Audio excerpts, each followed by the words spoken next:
Good morning mga kabiyahe. Sobrang lakas ng ulan.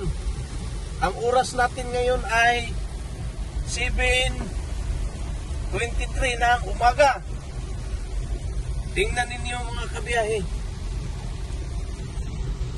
Malakas ng ulan, di tayo makabilis ng takbo dahil halos mahirap makita yung unahan at saka madulas, maraming tubig yung kalsada, yung iba mga malalalim.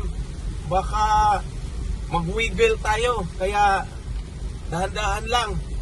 Kami ay pauwi na ng Maynila at nandito pa tayo sa probinsya. Siguro dahil alas 7 ngayon, alas 7:30, baka makarating kami doon sa Maynila mga gabi na.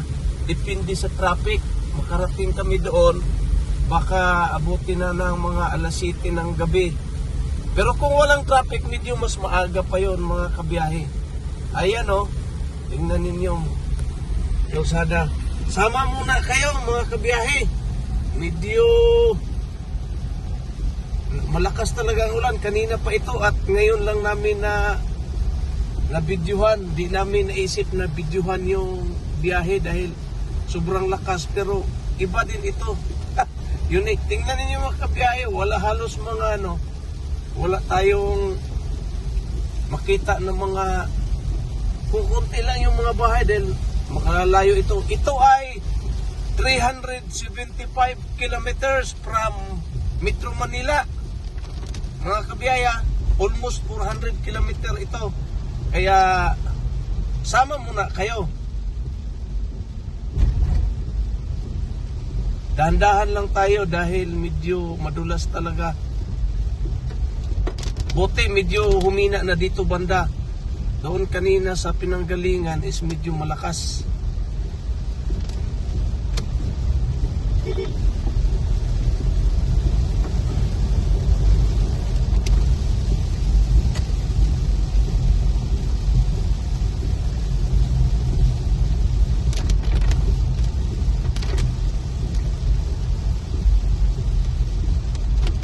Pag ganito kasi mga kabiyahe at medyo may malalim na tubig sa kalsada at mabilis yung takbo mo, pwede kang mag-wiggle, pwedeng iikot yung sasakyan, or kung hindi, pwedeng tatalsik yung bumper mo, matamaan doon sa mga tubig. Kaya pwede matanggal yung bumper or yung ibang mga part na hindi gaano matibay doon sa ilalim ng sasakyan. Kaya medyo alalay lang pag kayo ang magmamaneho ng ganito. Kanina ang takbo ko is mga 40 lang, ngayon mag 70 na tayo kasi medyo humina na yung ulan at nawala na yung mga malalalim na tubig sa kalsada. Pero ingat pa rin dahil at nag-ano na ako mga kabiyahe ha. Nagpag-light na ako at saka nagpag-light na ako at saka tail light. Ayan o, makita dito sa dashboard. Ayan o, yung dalawang ilaw na yan, pag-light at saka tail light yan. Yung kulay green. Kaya makita na tayo doon sa klaro na yung likod natin kasi may ilaw na. At yung sa harap may fog din tayo, may fog light. Sabagay may ito may EWR ay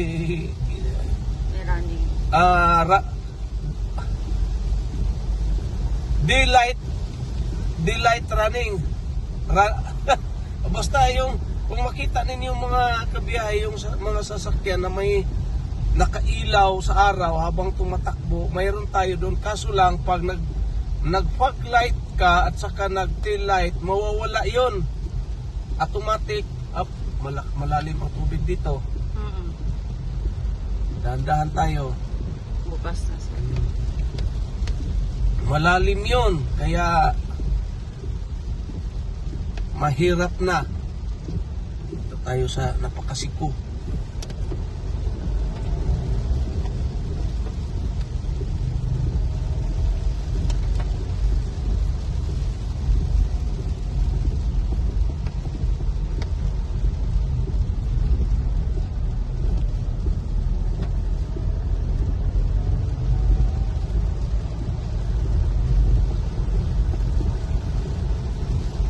Medyo humina na yung ulan dito mga kabiyahe, oh.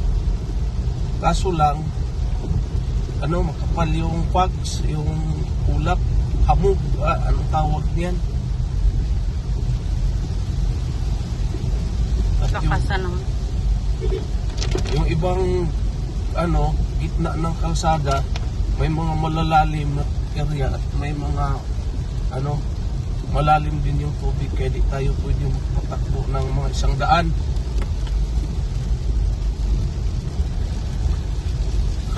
May tumawid na isda sa kalsada mga kabiyahe. Isda? Oo. Di makita sa video yun kasi Isda? isda nga may tumawid doon. Na ganyan. Hmm? Kasi dito, sa gilid na ito, kung mapapansinin nyo yan mga kabiyahe, yan? Yung mga tubig yan na, yun palayan, tapos may mga kanal. Tapos siyempre, may mga isda yan, may tumawid doon. Siyempre, nakatalon siguro sa kalsada, may tubig yung kalsada tumawid. Di lang maklaro siguro sa video kasi medyo maliit siya, pero sa pag dito ka nakasakay, kita. Yan pag nakatama ng malalim na tubig, gumigiwang. Yung mga yung mga nakasakay mga kabiyahe, kunyari kayo makasakay ng mga sasakyan na tumatakbo sa malakas na ulan, di gano'n ninyo napapansin yan pag ikaw ay pasahero lang. Pero pag ikaw ang nagmamaniho, mapapansin mo yung galaw ng sasakyan at saka yung galaw ng manubila na parang iikot. Ayan, lumakas na naman uli.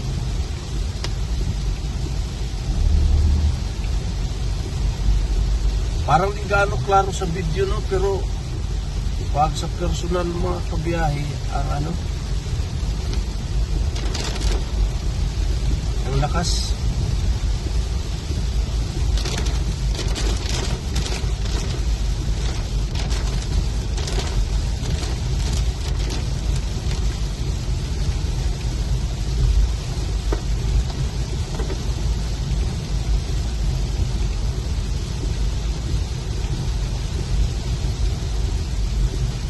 Akyat pa naman tayo ngayon sa mga kabundukan.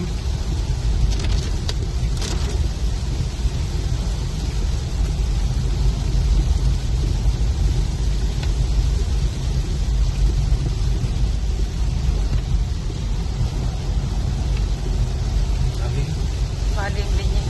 Ha? Malalim. Tubig. Lalim.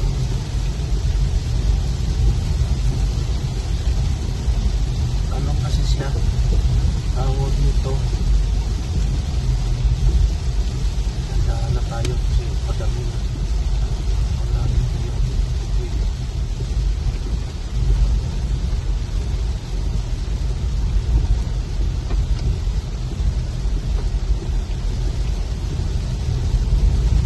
Yahing ulan. Mamaya ito sa unahan, mga ilang kilometro na lang mga kabiyahe, tatawirin na natin yung bundok Sierra Madre.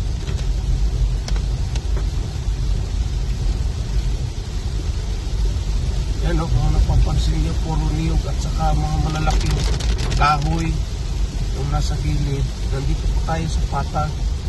Maya tatawid na tayo ng masukal na kagubatan at kabundukan.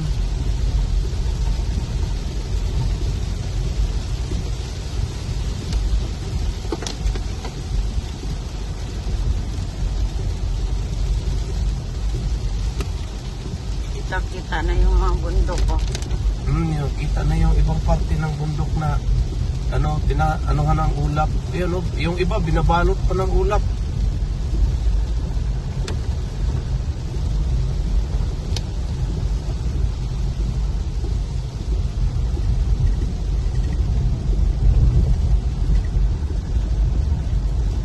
Yun, mas maganda kasi mga kabiyahe dito pag tumawid kami ng mga matatarik na bundok dito, yung walang malakas na ulan, kasi kung may malakas na ulan, maraming mga bato na nahuhulog.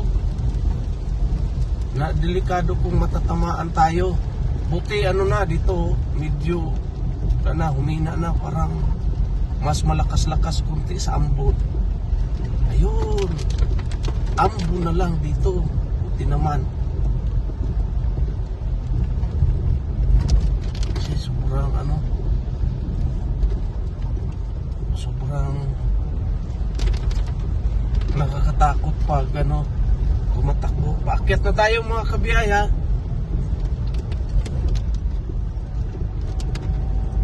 Nakakatakot pag tumatakbo ka sa lugar na ito na malakas yung ulan kasi yung mga bato doon sa gilid gumugulong.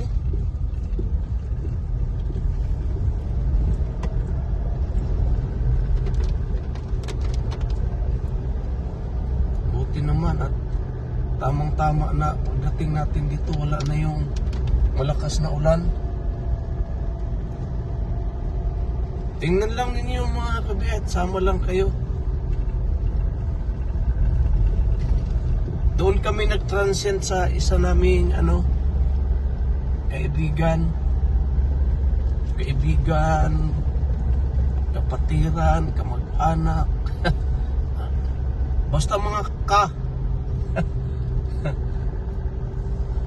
kapitbahay.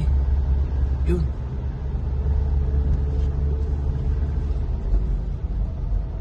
Sama lang muna kayo mga kabiyahe. Maganda sana kung di nababalik yung ulan na yun. Sobrang lakas kanina.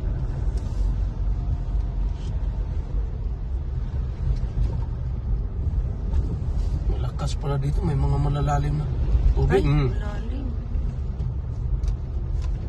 Lalim.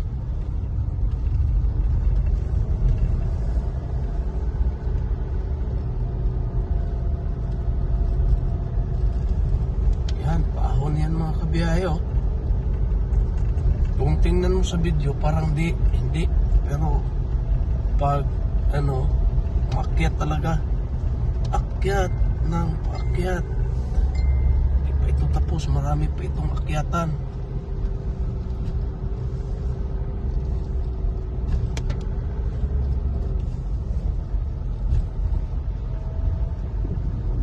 Yan diyan, mataas yung diyan, matarik yung akyatan na yan. Kaya mag-luger tayo dahil para di tayo mabitin. Hindi pa pala ito yung sobrang ahon, doon pa sa kabila.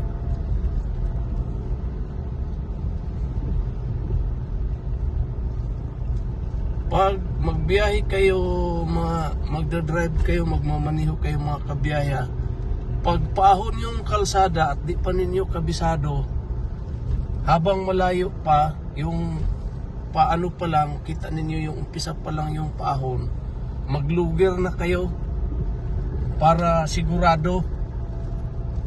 Lalo na pag may masundan kayo ng mga malalaking truck tapos halos di na umaahon, tapos naka-high gear kayo, nakabuilo kayo, naka-high gear, tapos mabibitin kayo.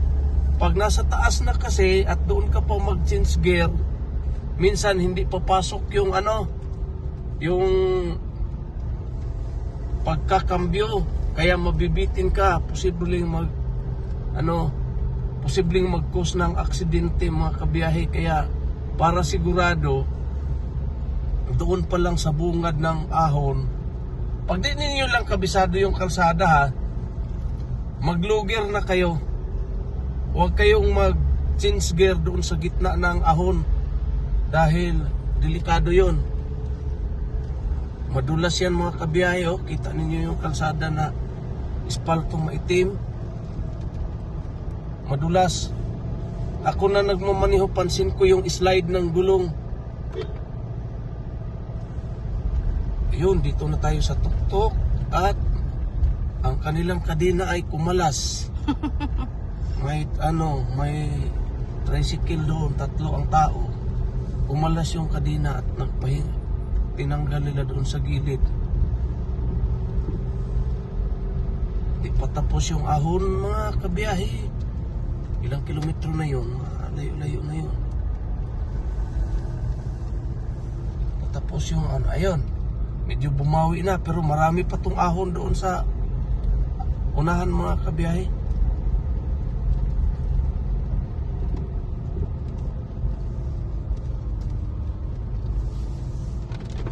Itong kanan na ito, bago lumiko na yan, sobrang ano to, sobrang tarik. Kaso lang, di lang siya makita dahil may mga puno, may mga damo at mga dahon. Pero kung walang dahon, yan, yung kanan na yan, grabe ang tarik niyan. Kung makati yung paa mo diyan, pag dudungawin mo yan, bababa ka tapos pupunta ka doon, tingnan mo, mangangati yung paa mo diyan, parang si Caprini. Nangangati na yung paa ko. Yun, bawi. Pababa ng pababa, sobrang baba naman. Pababa ng pababa, dito tayo sa ilalim ng kagubatan. Chill lang mga kabiyahe, mga ganito. Kasi pag ikaw ay grabing baba ito. Pag ikaw ay masubrahan, mabilis, pwedeng di ka na makarating ng bahay ninyo. Payo lang mga kabiyahe sa mga nagmamanyo. Tanker na siraan mga kabiyahe. Di kinaya ng power ng makina. Dahil itong lugar na to talaga ay notorious na paliko, paakyat at paakyat, pababa at pababa. Parang spaghetti lang. Yun, may malaki forward. Sobrang baba din ito. Hindi pa ito yung sobrang tarik mga kabiyahe, malayo pa yun. Nandoon na.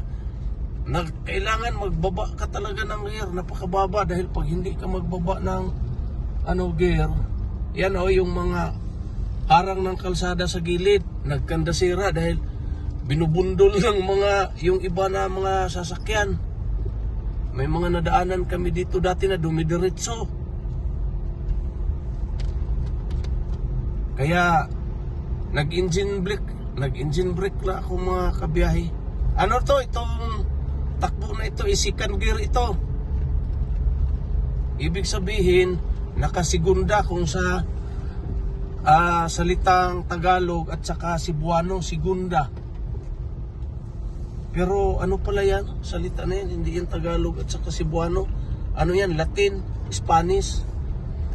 Segunda muebles, Espanyol. Akyat na naman. Segunda muebles, Espanyol.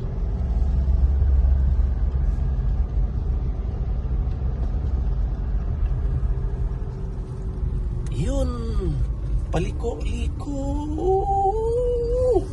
Grabe ang siko, mga kabiyahe. Ayan, sobrang siko. Sobrang siko. Yan, tingnan ninyo sa unahan mga kabiyahe. May mga niyog pero ito is medyo mababa kasi ito dito eh. Pero gubat yan tingnan niyo yung nasa unahan, gubat yan. Mga malalaking kahoy yan. Nasa taas. Di lang gaano makita dito kasi nasa gilid tayo ng highway. May mga niyog. Pero yung mga nasa taas, masukal na kagubatan. Yan, akyat ng pakyat. Itong mga kabiyahe segunda, second gear lang ito. Kasi di tayo aahon pag nasubrahan sa taas. Ilipat natin sa tresera, sa third gear. Pwede naman, kaya pa. Kaso lang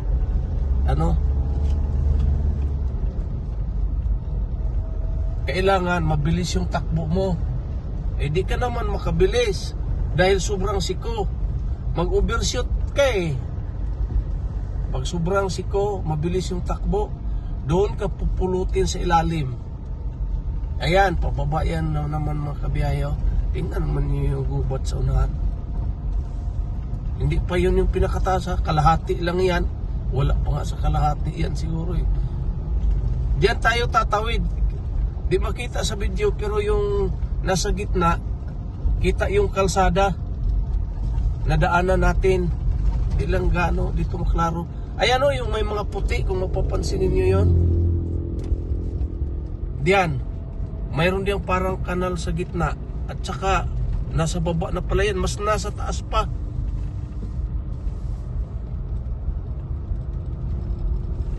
Yan o, may... Di lang di makita. Hindi focus ko. Kita. Yung doon o, yung taas. Kita. Yung... Kita.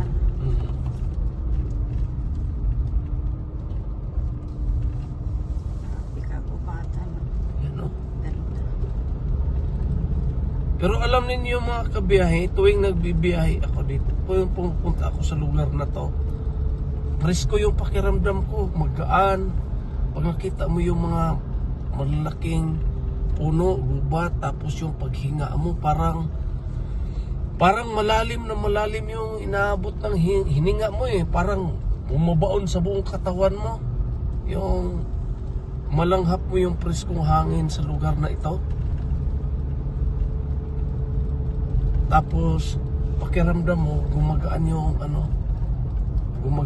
katawan. Kaya iba talaga ang aura mga kabiyahe pag ikaw ay nasa maraming puno at walang hindi polluted na lugar. So putulin muna natin mga kabiyahe dito. Bye-bye, salamat sa pagsama sa video. God bless.